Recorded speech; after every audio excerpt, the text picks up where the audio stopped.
Olá, eu sou o Dr. Pedro Veronese, do Descomplicando ECG, e vamos para mais uma aula de eletrocardiograma normal. Antes, eu vou pedir para você que é meu aluno, que é meu residente, que já deixa aquele like na confiança, ou se você que já foi meu aluno ou meu residente.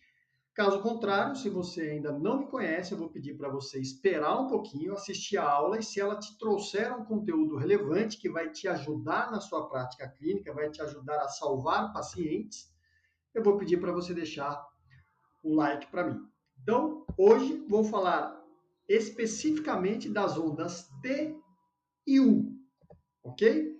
Então, a onda T no eletrocardiograma, ela representa a repolarização ventricular. O QRS representa a despolarização ventricular e a onda T a repolarização ventricular.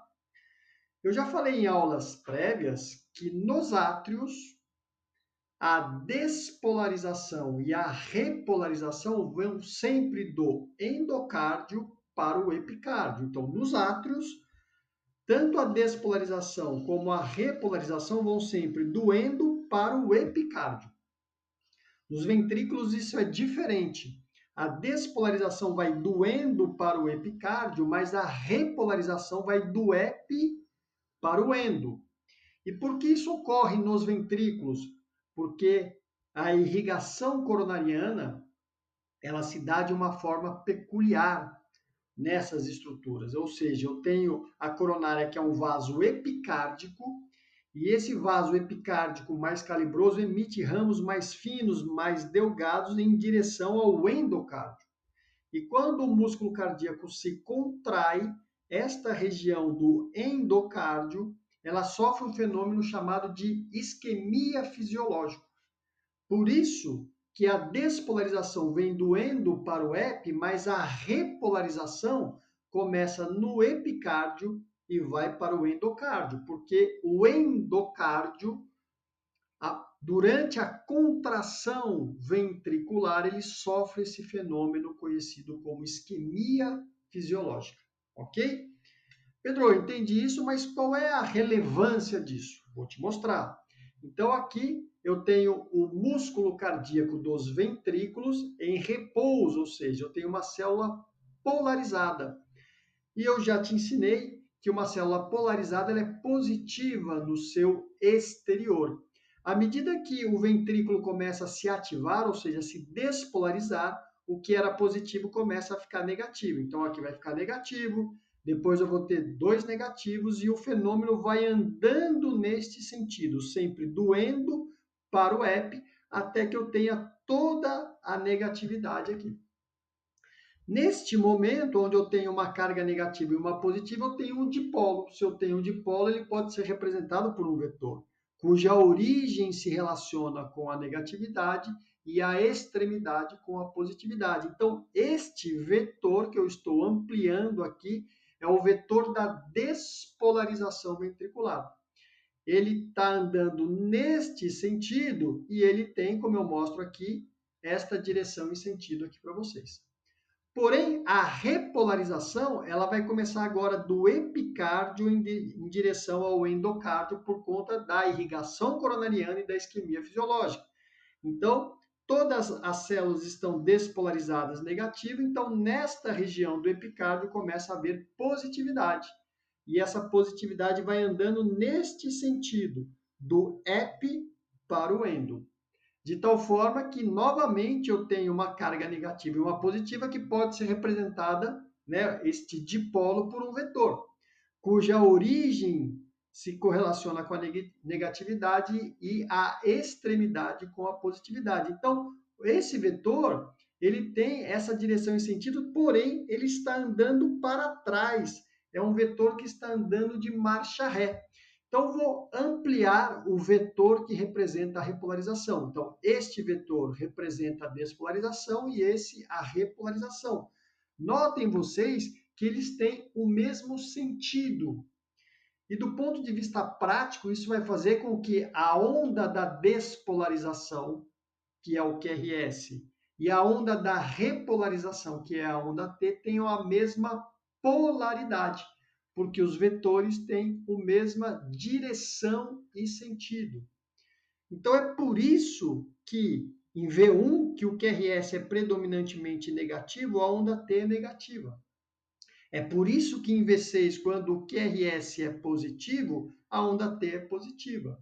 Porque os vetores que representam a despolarização e repolarização têm a mesma direção e sentido. Portanto, a polaridade dessas ondas tendem a ser a mesma. Então, muitas vezes eu vejo um aluno, um residente, falar: eu estou com uma suspeita de uma síndrome coronariana aguda porque a onda T é negativa em V1. Mas é normal uma onda T negativa em V1, porque o QRS normalmente é negativo em V1. Ficou claro a explicação eletrofisiológica? Então, resumindo, a despolarização nos ventrículos vai do endo para o epi, mas a repolarização vai do epi para o endo. Essa é o sentido da despolarização e da repolarização. Porém, os vetores que representam a despolarização e a repolarização, eles têm a mesma direção e sentido. Portanto, QRS positivo, a onda T tende a ser positiva. E o oposto também é verdadeiro.